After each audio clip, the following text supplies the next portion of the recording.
So right now when we double click on it, as you can see, it has deleted itself, and also the DLL, it's being called by runDLL32, and it says that he is inside this runDLL.exe. Hi guys, welcome to the fourth video tutorial in this series. Until now we have achieved to inject the DLL inside the last section of the loader, and also when we double click on the loader, it's going to locate inside the last section the payload, the DLL we have injected, and it's going to output it in AppData. After the DLL will be outputted in AppData, we're gonna call runDLL32.exe to actually run this DLL, and after that we're gonna delete the loader. Let's modify a bit the code in this class. So we actually don't need this include windows.h, because inside includes.h there is already this library being included. And as I mentioned in the video description, don't forget, after we have written the file, close the handle of this new file. And outside of the other if statement, after we have used this DLL memory p byte, we're just gonna local free it.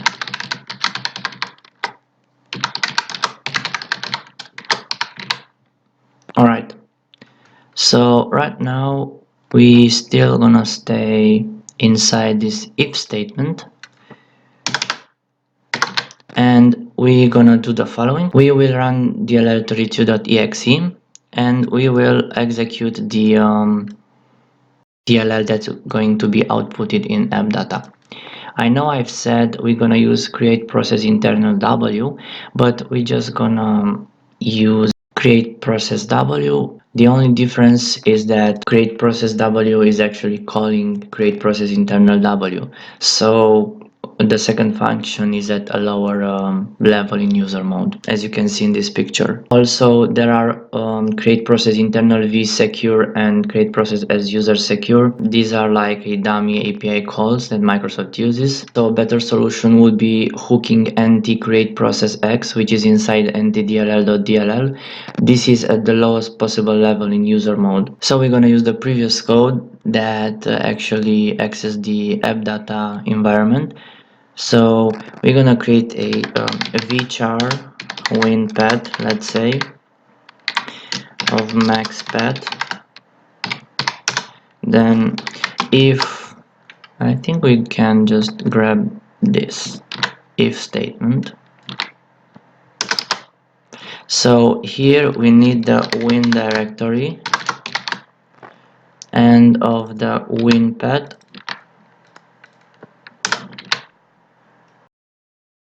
and actually we will create another if statement here. We're gonna use vs.printfw to append a string to the winpath vchar. So vs.printfw, and if all of this is not null, we can proceed further. So here we're just gonna enter the winpath. Here will be some text, and then again winpath. So here we're gonna append the path of this Windows directory, then to backslash system32 backslash run dll32.exe, and it's very important to put here a space, because after that it's gonna come the full path of the DLL that we will run with this executable. Okay, so we just gonna replace %s with this one. Okay, now we just gonna use lstrcat_w to concatenate to this winpath everything. So lstrcat_w to this winpath, we're gonna concatenate the AppData path. Okay, so right now in winpath, sorry, AppData path, that's how we named it here. So Now in WinPath exists this location plus the space. Now after the space we're gonna add the app data directory with our random named DLL2 as well. And also after that, if you remember when we used it with CMD, we're gonna just append a comma, okay, but we actually need to put here an L or Unicode, and then after this comma we just need to enter here the entry point name. If you remember, that was fun entry. This is how we named it, and also here we need an L. So now WinPath actually contains this system32dll.exe space, the whole path to our fun DLL with the random name from the app data, comma, fun entry. Now we just need to use create process W to actually execute everything what's inside WinPath. So to do that, we're gonna declare the following: start up info. I'm just gonna null this out. Then we also need a process information structure.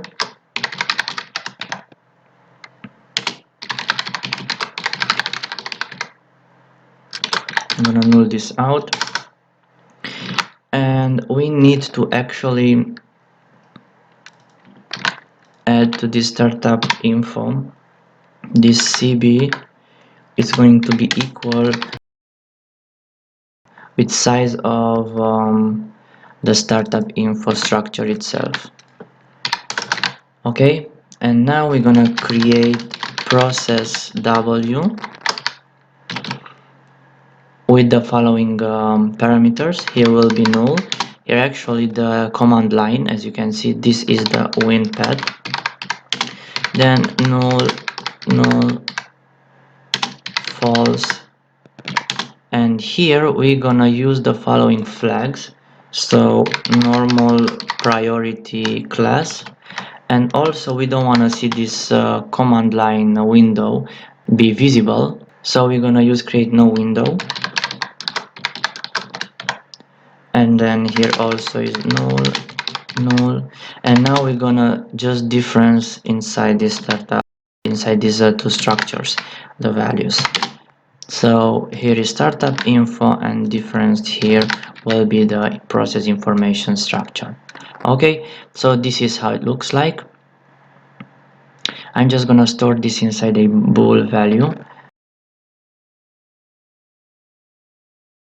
Okay, and after that, if this process has been created successfully with this command, so if b, then normally we should use wait for single object to wait for this process to terminate and to close the handle from each process of this process information structure. Okay, and just as a test, we just gonna use wait for single object function to wait for this process to terminate smoothly. So wait for single object process information dot h process, and here will be infinite flag. Okay, and then we're gonna use close handle to avoid the memory leak. Process information h process, and that's it.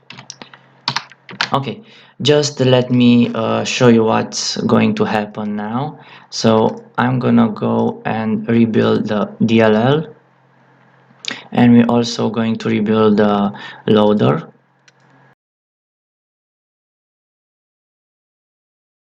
Okay, we're gonna go inside. We just leave everything in debug mode.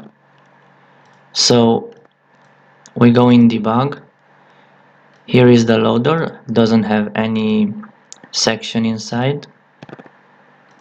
Okay, we're gonna use ethical injector to add again the DLL inside the loader. So injector.exe, I will call it again test, the target will be loadme.exe, and the file will be funDLL.dll. Now the loader has inside this DLL.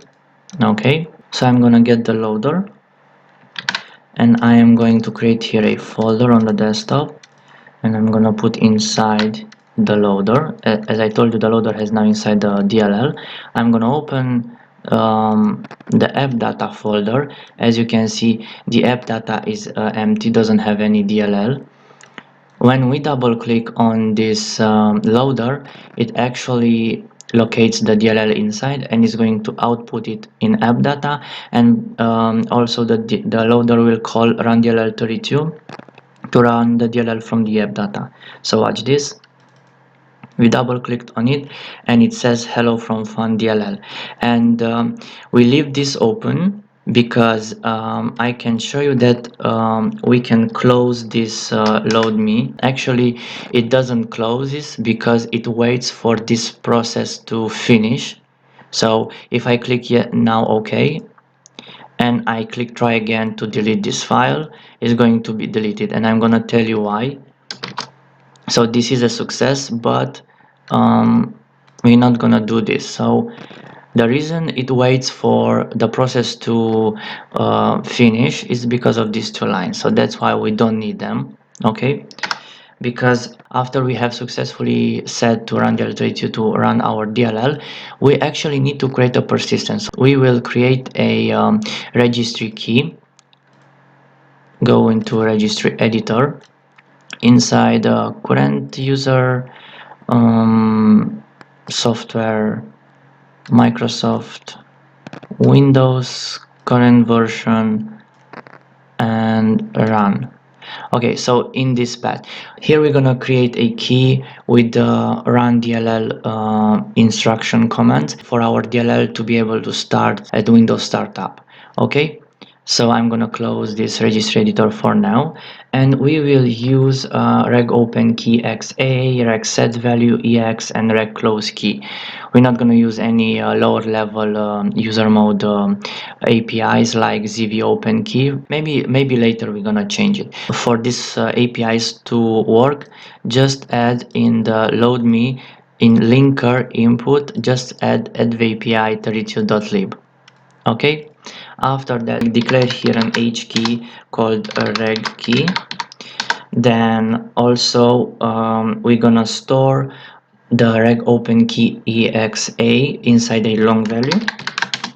Let's call it bb. So this is equal with reg open key xa we're gonna use. Okay, so if we have successfully opened this key, that means we can write to it for now. So if bb equals with error success, the key to open will be inside h key current user.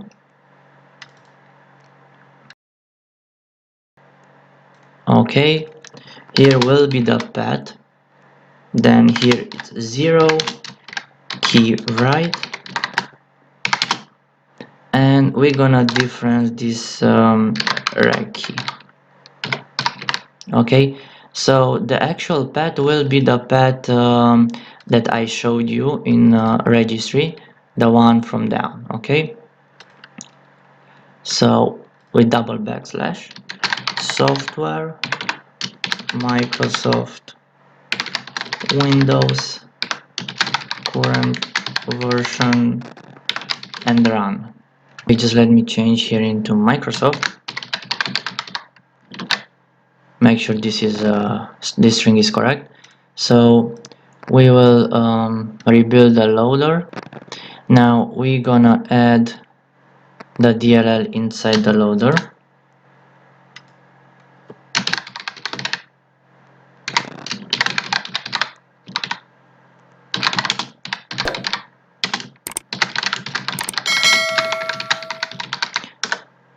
Okay, right now inside the loader there is the DLL. I'm gonna put here the loader. We're just gonna inspect it to make sure that's okay. Yeah, this is the DLL.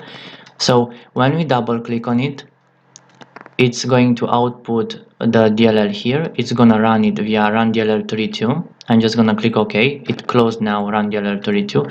I'm gonna delete this loader from here. We can inspect inside registry that indeed there is a value created here.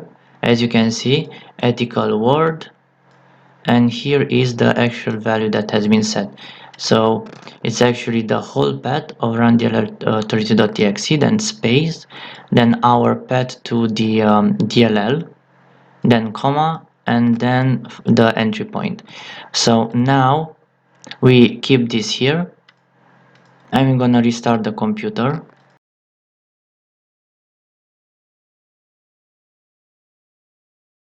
Okay, so Windows has started, and as you can see, run DLL32 has executed our DLL from the app data. For now, let's just remove this registry key.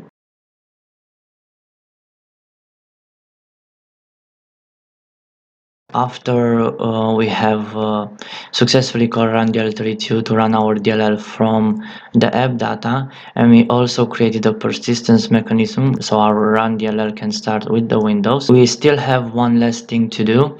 We need to somehow delete this loader. So to do that, I was thinking we can call the command prompt, the CMD, with no window, like the same way we did it here using create process W, and to actually delete this file. If we have had here before creating a key those two lines with wait for single object and close handle, it would have never deleted the loader when we call CMD, because it was always waiting for this process to finish so it can be deleted. So we get out of the main if statement, and we're gonna here perform deletion of the loader. So we're gonna do almost the same thing like above. So we just gonna copy paste this here. Of course, we can do also maybe later on a bit of a cleanup. So I'm just gonna call this delete CMD. So CMD is still inside WinDir, but it's called cmd.exe. We leave also here a space. We're gonna use the del command. So the del command is just del, and here we're gonna specify the file that we going to delete, but we actually need the whole path. So to get the whole path, we're gonna use get module file name w. So just let me delete this part, and we're gonna declare here a vchar, let's say app name as max path, and get module file name w of the from this handle where we are not right now inside, and here we're gonna call app name and max path. And now we're just gonna use the concatenation again like we did here to add to this del cmd the actual command. So after the space we're gonna add /c, then del, and we need to add here a one quotation mark, so because if the path contains spaces, the command is not going to understand that. So we're just gonna put a backslash and a quotation mark for escaping that string, but also here we will put an L. After that, we're just gonna add to this del cmd the actual app name, and then we're gonna close it with another quotation mark. Okay, so del cmd l, like this. After this is finished, we can use another startup info and process information to do the same thing, except here we're gonna call del cmd, and we actually don't need this part, and we also don't need this part. After this process has been successfully created, we can just call return 0. Let me just rebuild this loader. I'm gonna open the folder and I'm going to add again the DLL inside the loader. Ethical injector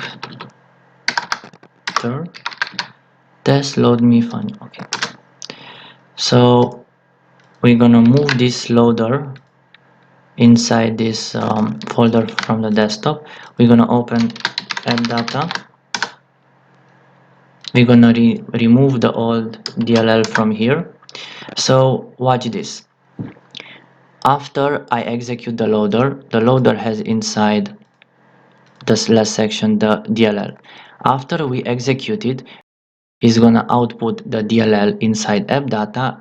It's gonna call run DLL32.exe to actually run that DLL, and it's going to write a key to registry so it can start at Windows startup, and it also will call CMD with no window to delete this loader. So watch this. Double click. We executed the loader. As you can see, the loader has um, disappeared. We executed the DLL. We are on DLL32. We can close now the DLL. There is no loader because it has been deleted, also neither in recycle bin. And if we go to registry editor, we can see that under this path there is a ethical word name registry key that has been created with the following string value, which means when we restart the computer, the run dll32.exe will execute this DLL from this path. Later on, we will inject ourselves inside another process, so we're not gonna remain inside run dll32.exe. We're just gonna use this process as a run key, and from there we can communicate with our server. Let me just quickly change inside fun DLL. Instead of returning this message box, because we are inside run DLL32 and then we're gonna inject ourselves into another process and maybe in more processes, I want at runtime this DLL to output the exact module file name of the parent process that is inside. So for that, we're just gonna create here a char named, let's say, exe with the max pet +1 for the null byte. We're gonna call get module file name w. Here will be the h module 0 exe and then the size of the exe, and then we're just gonna output message box a 0 exe. Sorry, we're just gonna delete here a comma. Here will be fun dll.dll. I am inside, and we're just gonna leave it like this, 0, and we're gonna return here also 0. Not w, we're gonna use the a. We're gonna rebuild last time the DLL. So right now when we double click on it, as you can see, it has deleted itself, and also the DLL, it's being called by run_dll32, and it says that he is inside this run_dll.exe. Thanks for watching, and don't forget to subscribe. Bye.